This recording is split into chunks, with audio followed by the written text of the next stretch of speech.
ಗುಂಪು ಹತ್ಯೆಯಲ್ಲಿ ಮರಣವಾದವರು ಅವ್ರಿಗೆ ಅವರ ಕುಟುಂಬಕ್ಕೆ ಕನಿಷ್ಠ 5 ಲಕ್ಷ ಗರಿಷ್ಠ 10 ಲಕ್ಷದ ಪರಿಹಾರ ಕೊಡಬೇಕಾಗತ್ತೆ. ಆದರೆ ಇದು ಈ ಗುಂಪು ಹತ್ಯೆಯಾಗಿ 2 ತಿಂಗಳಾಗಿದೆ. ಇಲ್ಲಿ ತನಕ ಸರ್ಕಾರ ಪರಿಹಾರ ಕೊಟ್ಟಿಲ್ಲ. ಗಾಯದ ಮೇಲೆ ಒಂಥರ ಉಪ್ಪು ಹಾಕುವ ರೀತಿಯನ್ನೋ ಹಾಗೆ ವಿಕ್ಟಿಮ್ ಕಾಂಪೆನ್ಸೇಷನ್ ಸ್ಕೀಮ್ ಇದ್ರೂ ಸಹ ಅಶ್ರಫ್ ಅವ್ರ ಕುಟುಂಬಕ್ಕೆ ಪರಿಹಾರ ನೀಡಿಲ್ಲ.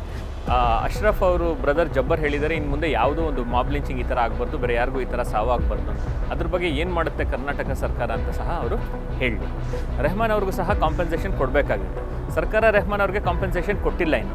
ಯಾಕೆಂದರೆ ರೆಹಮಾನ್ಗೆ ಕೊಟ್ಟರೆ ಸುಹಾಸ್ ಶೆಟ್ಟಿಗೆ ಕೊಡಬೇಕು, but Suhas Shetty rowdy sheeter ಆ ಥರ ಒಂದು ಯೋಚನೆ ಸರ್ಕಾರಕ್ಕೆ ಇರ್ಬೋದು. ನನಗೆ ಗೊತ್ತಿಲ್ಲ ಯಾವ ಥರ ಯೋಚನೆ ಆಗಿದೆ ಅಂತ. ಒಟ್ಟಿನಲ್ಲಿ ಕಮ್ಯುನಲ್ ವೈಲೆನ್ಸಿಂದ ಯಾರಾದರೂ ತೀರ್ಕೊಂಡಿದ್ರೆ, ಅನಾವಶ್ಯಕವಾಗಿ ತೀರ್ಕೊಂಡಿದ್ರೆ, ಅವರು ಜೀವ ಕಳ್ಕೊಂಡಿದ್ರೆ ಅವ್ರಿಗೆ ಒಂದು ಕಾಂಪೆನ್ಸೇಷನ್ ಕೊಡಬೇಕಾಗತ್ತೆ. ಈಗ ಅಶ್ರಫ್ ಅವ್ರದ್ದು ಗುಂಪು ಹತ್ಯೆ ಆಗಿ ಮಂಗಳೂರಲ್ಲಿ 2 ತಿಂಗಳಾಗ್ತಾ ಬಂದಿದೆ. 2 ತಿಂಗಳಾಗ್ತಾ ಬಂದ್ರೂ ಸಹ ಅಶ್ರಫ್ ಅವರು ವಿನಾಕಾರಣ ಅವ್ರದ್ದೇನೇ ತಪ್ಪಿಲ್ಲದೆ ಅವರು ಜೀವ ಕಳ್ಕೊಂಡ್ರು. ಅವ್ರ ಫ್ಯಾಮ್ಲಿಗೆ ಬಹಳಷ್ಟು ನೋವಾಗಿದೆ, ಬಹಳಷ್ಟು ಕಷ್ಟ ಆಗಿದೆ. ಮತ್ತು ಅಶ್ರಫು ತುಂಬ ಸಣ್ಣ ಕೆಲಸ ಮಾಡ್ತಾಯಿದ್ರು, ವೇಸ್ಟ್ ಪಿಕ್ಕಿಂಗ್ ಮಾಡ್ತಾಯಿದ್ರು. ಆದ್ರೂ ಅದೂ ಒಂದು ಕೆಲಸನೇ. ಅವರು ಫ್ಯಾಮ್ಲಿಗೂ ಸಹ ಅವರು ಸಾಯಕ್ಕೆ 3 ತಿಂಗಳಿಗೆ ಮುಂಚೆನೂ ಅವ್ರ ತಾಯಿಗೆ ಹೋಗಿ ಸ್ವಲ್ಪ ದುಡ್ಡೆಲ್ಲನೂ ಕೊಟ್ಟಿದ್ದರು.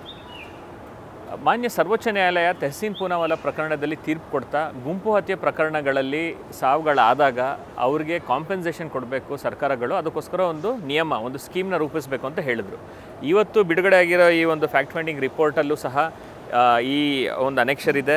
ಕರ್ನಾಟಕ ಸರ್ಕಾರ 2023ರಲ್ಲೇ ಈ ಒಂದು ವಿಕ್ಟಿಮ್ ಕಾಂಪೆನ್ಸೇಷನ್ ಸ್ಕೀಮ್ನ ಸಹ ತಂದಿದೆ. ಈ ವಿಕ್ಟಿಮ್ ಕಾಂಪೆನ್ಸೇಷನ್ ಸ್ಕೀಮ್ ಪ್ರಕಾರ ಗುಂಪು ಹತ್ಯೆಯಲ್ಲಿ ಮರಣವಾದವರು ಅವ್ರಿಗೆ ಅವರ ಕುಟುಂಬಕ್ಕೆ ಕನಿಷ್ಠ 5 ಲಕ್ಷ ಗರಿಷ್ಠ 10 ಲಕ್ಷದ ಪರಿಹಾರ ಕೊಡಬೇಕಾಗತ್ತೆ. ಆದರೆ ಇದು ಈ ಗುಂಪು ಹತ್ಯೆಯಾಗಿ 2 ತಿಂಗಳಾಗಿದೆ.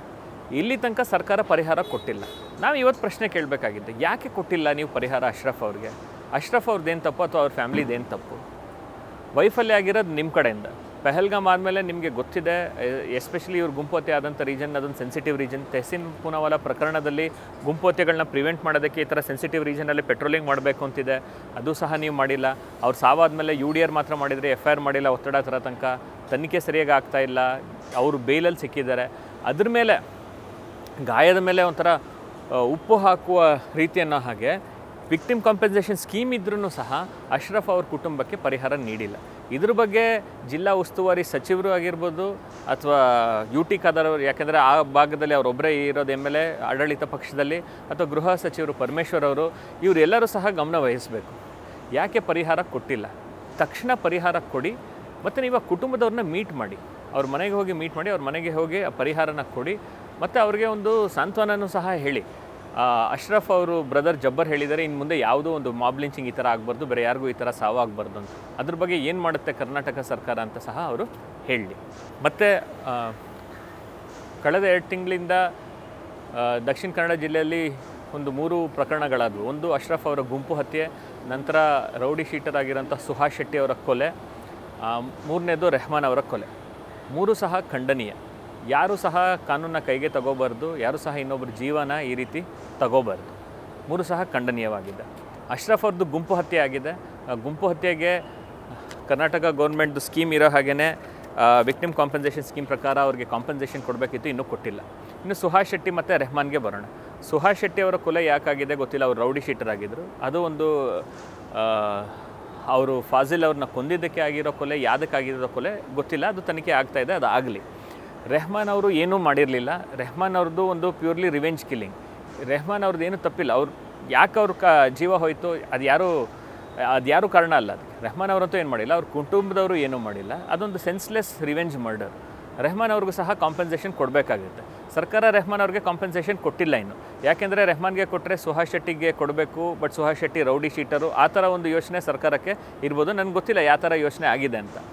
BJP ಅವರು ಆಡಳಿತದಲ್ಲಿದ್ದಾಗ ಈ ಥರ ಕಮ್ಯುನಲ್ ವೈಲೆನ್ಸ್ ಆದಾಗ ಯಾರು ಹಿಂದೂ ವಿಕ್ಟಿಮ್ಗಳಿದ್ರೋ ಅವ್ರಿಗೆ ಮಾತ್ರ ಕಾಂಪೆನ್ಸೇಷನ್ ಕೊಟ್ಟಿದ್ದರು, ಮುಸ್ಲಿಂ ವಿಕ್ಟಿಮ್ಗೆ ಕೊಟ್ಟಿರಲಿಲ್ಲ. ಸಿದ್ದರಾಮಯ್ಯನವರು ಮುಖ್ಯಮಂತ್ರಿ ಆಗಿ ಬಂದ ಮೇಲೆ 2023ರಲ್ಲಿ ಮುಸ್ಲಿಂ ವಿಕ್ಟಿಮ್ಸು, ಹಿಂದೂ ವಿಕ್ಟಿಮ್ಸ್ ಇಬ್ಬರು ಕಮ್ಯುನಲ್ ವೈಲೆನ್ಸಲ್ಲಿ ಯಾರು ವಿಕ್ಟಿಮ್ಸ್ ಇದ್ದರು ಅವರೆಲ್ಲರಿಗೂ ಸಹ ಸಿದ್ದರಾಮಯ್ಯ ಸರ್ಕಾರದ ಕಡೆಯಿಂದ 25 ಲಕ್ಷ ಕಾಂಪೆನ್ಸೇಷನ್ ಕೊಟ್ಟಾಗಿದೆ. ಈಗಲೂ ಸಹ ಇವರು ಯಾರು ತೀರ್ಕೊಂಡಿದ್ದಾರೆ, ಯಾಕೆಂದರೆ ರೆಹಮಾನ್ ಅವರು ಸಹ ಅವ್ರ ಫ್ಯಾಮ್ಲಿಗೆ ನೋಡ್ಕೊತಿರೋರು, ಅವ್ರಿಗೂ ಸಹ ಕೊಡಬೇಕಾಗತ್ತೆ. ಇನ್ನು ಸುಹಾಸ್ ಶೆಟ್ಟಿಗೆ ಕೊಡಬೇಕಾಗಿರೋದು ಅದು ಅವರು ರೌಡಿ ಶೀಟರು, ಅವ್ರು ಅದರಿಂದ ಕೊಲೆ ಆದರೆ ಯಾವುದರಿಂದ ಕೊಲೆ ಆದರೆ ಅದು ಇನ್ನೂ ತನಿಖೆ ಆಗಿಲ್ಲ, ಅದಕ್ಕೋಸ್ಕರ ಕೊಟ್ಟಿಲ್ಲ ಅಂತ ಇರ್ಬೋದು. ಸೊ ಅವರು ಒಂದು ಕಮ್ಯುನಲ್ ಕಿಲ್ಲಿಂಗ್ಗೆ ಸುಹಾಸ್ ಶೆಟ್ಟಿನೂ ಸಹ ಬಲಿಯಾಗಿದ್ದರೆ ಅವ್ರಿಗೂ ಕೊಡಲಿ, ರೆಹಮಾನ್ ಅವ್ರಿಗೂ ಕೊಡಲಿ. ಒಟ್ಟಿನಲ್ಲಿ ಕಮ್ಯುನಲ್ ವೈಲೆನ್ಸಿಂದ ಯಾರಾದರೂ ತೀರ್ಕೊಂಡಿದ್ರೆ, ಅನಾವಶ್ಯಕವಾಗಿ ತೀರ್ಕೊಂಡಿದ್ರೆ, ಅವರು ಜೀವ ಕಳ್ಕೊಂಡಿದ್ರೆ ಅವ್ರಿಗೆ ಒಂದು ಕಾಂಪನ್ಸೇಷನ್ ಕೊಡಬೇಕಾಗತ್ತೆ. ಬಟ್ ಸುಹಾಸ್ ಶೆಟ್ಟಿ ಪ್ರಕರಣದಲ್ಲಿ ತನಿಖೆಯಾಗಿ ಅದು ಪರ್ಸ್ನಲ್ ರೈವಲ್ರಿಯಿಂದ ಮರ್ಡರ್ ಆಗಿರೋದೋ ಅಥವಾ ಏನಿಂದ ಆಗಿರೋದು ಅಂತ ನೋಡಿದ್ರೆ ಅದರ ತಕ್ಕಂತೆ ಕೊಡಲಿ. ಅದು ಕಮ್ಯುನಲ್ ವೈಲೆನ್ಸ್ ಆಗಿಲ್ಲ ಅಂದ್ರೂ ಸಹ ಸ್ಟೇಟ್ ವಿಕ್ಟಿಮ್ ಕಾಂಪನ್ಸೇಷನ್ ಸ್ಕೀಮ್ ಇದೆ, ಸೆಂಟ್ರಲ್ ವಿಕ್ಟಿಮ್ ಕಾಂಪನ್ಸೇಷನ್ ಸ್ಕೀಮ್ ಇದೆ. ಅದರ ತಕ್ಕಂತೆ ಸರ್ಕಾರಗಳು ಏನೇನು ಕೊಡಬೇಕಾಗುತ್ತೋ ಅದು ಕೊಡಬೇಕಾಗುತ್ತೆ.